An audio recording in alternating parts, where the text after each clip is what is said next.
Hi, everyone, and welcome back to Money Girl, a podcast that helps you master your money so you can live rich and love the journey. I'm Laura Adams, a personal finance expert, speaker, spokesperson, and award-winning author. I think today's show will help you no matter what age or stage you are in life. We're all at different stages in our financial lives. Maybe you're a new graduate just starting your career. Maybe you're just getting back on your feet financially after going through some kind of hardship. Or maybe you've got decades of great financial experience behind you, but now you're finally ready to go all in with some new financial goals. And I'd say even if you're in good shape financially right now, anything you can do to improve is a boon. Having more financial security increases your options, gives you more peace of mind, and it helps you get closer to accomplishing all of your financial goals. So in this podcast, I'll give you 3 simple actions to take right now to improve your personal finances. As always, you'll find the show notes with more resources on the Money Girl section at quickanddirtytips.com. Look for episode number 464 called 3 Simple Actions to Improve Your Personal Finances. And that's also where you'll find the full archive of shows that predate what's available in iTunes or other podcast aggregators where you may only see a limited number of shows. At the beginning of most podcasts, I tell you what my mission is, which is to help you live rich. Doing that successfully requires a real balance between managing your money for the present and for your future. So the first simple action that I'm going to recommend you take, which can be absolutely life-changing, is to get in touch with your future self. The reason I recommend this is because one of the reasons the majority of Americans are woefully unprepared for retirement is because we have trouble visualizing the future. We forget how quickly time passes. We underestimate how much small decisions and everyday actions impact our finances decades from now. We don't identify with the older person we will become one day. And that's a problem.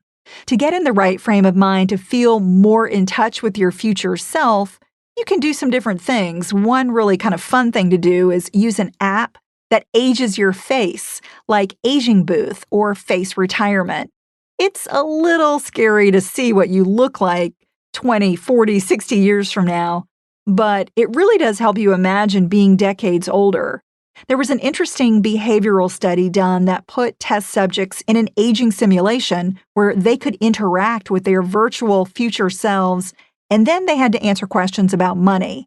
Not surprisingly, the participants who felt more in touch with their future selves were willing to save more for retirement.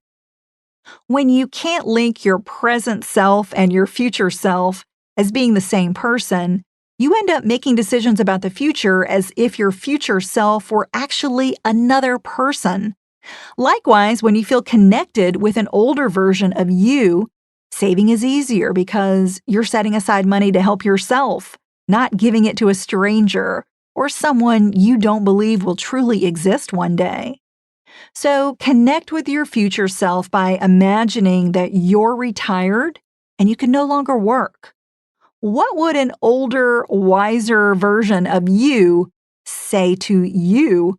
Would he or she be happy and financially comfortable because you invested for retirement on a regular basis?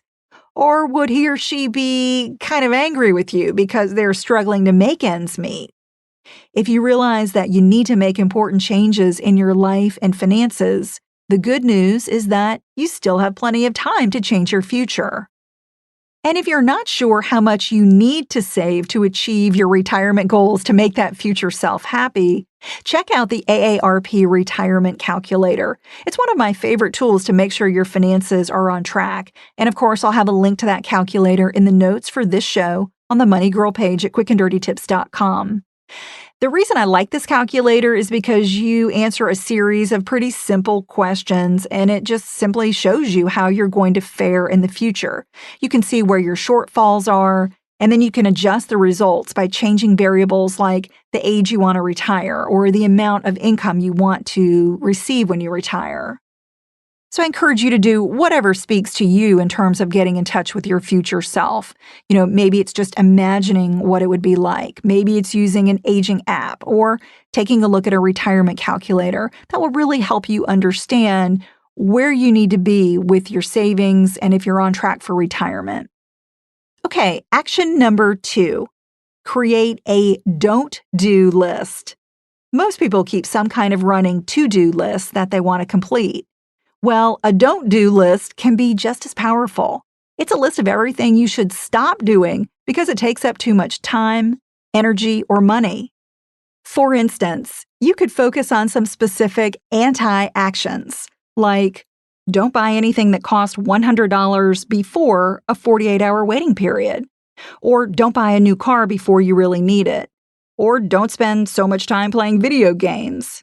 Some of my favorite don't do's are more philosophical ideas, like don't compare your financial situation to others, don't take your ability to earn an income for granted, and don't be too busy to connect with your family and friends. Come up with a few ideas or concepts that you need to stop doing in order to make progress and improve your financial life. You might add them to the top of your to-do list and highlight or circle them so they stand out. A previous podcast that might help you is episode number 414 called A Blueprint to Prioritize Your Personal Finances. That show is a great guideline to help you understand where to prioritize your money management. Okay, so action item number 1 was get in touch with your future self. Number 2, create a don't do list. And now action number 3, get started on an important task you've put off. There are probably several things that you've been putting off when it comes to your personal finances. They've likely been on your mind for a while, or even causing you a lot of stress. So I think you know exactly what I'm talking about. I find that the longer I put something off, the easier it is to continue procrastinating. Maybe you've been meaning to open up an IRA, check your free credit report, shop your insurance, create a last will, or make a list of debts to prioritize. Don't get overwhelmed. Just choose one important task.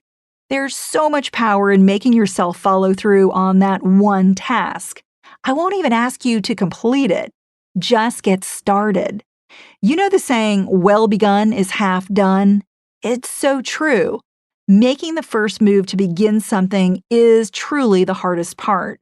But once you're in motion and have begun, it's so much easier to stop procrastinating and complete the task, whatever it is. Every year, my husband and I like to update our personal financial statement, or PFS. It's a simple spreadsheet that lists our assets and liabilities. The formulas subtract what we owe from what we own, and it recalculates our net worth. And by the way, if you're interested in creating your own PFS, I cover it in detail in my book called Money Girls Smart Moves to Grow Rich. It's a great document to have. And so this year, I kept putting it off until we finally completed it last week. I just had to remind myself how important it is to monitor your net worth, and I scheduled time for it on my calendar. What you've been putting off will probably take less time than you anticipate. That's typically what I find.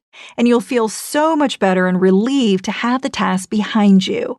Remember that if a task is not on your calendar, it likely won't get done. So block off time today, even if it's just 15 minutes, to make a tiny move forward to improve your personal finances. And if you're interested in a little bit more motivation on this topic, you might be interested in podcast number 432 called 6 Essential Habits of Financially Healthy People. So that's it for today. A quick review. Action item number 1, get in touch with your future self. Action item number 2, create a don't do list. And action item number 3, get started on an important task you've put off. If you're enjoying the show, be sure to share it and also subscribe so you automatically get every new episode the moment it's released. It's free to subscribe on any app of your choice, like iTunes or Stitcher. And if you're on Android, There are some other apps that you may be interested in. Podcast Addict or Beyond Pod are two that are really popular. And Money Girl is also on the Spotify mobile app.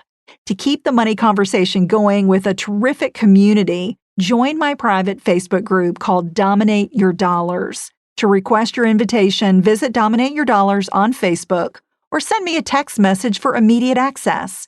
Just text the word dollars, that's DOLLARS, to the number 33444. I hope to see you in the group. You can also visit lauradadams.com to email me your money question or visit my recommended tools page. That's all for now. I'll talk to you next week, courtesy of Money Girl, your guide to a richer life.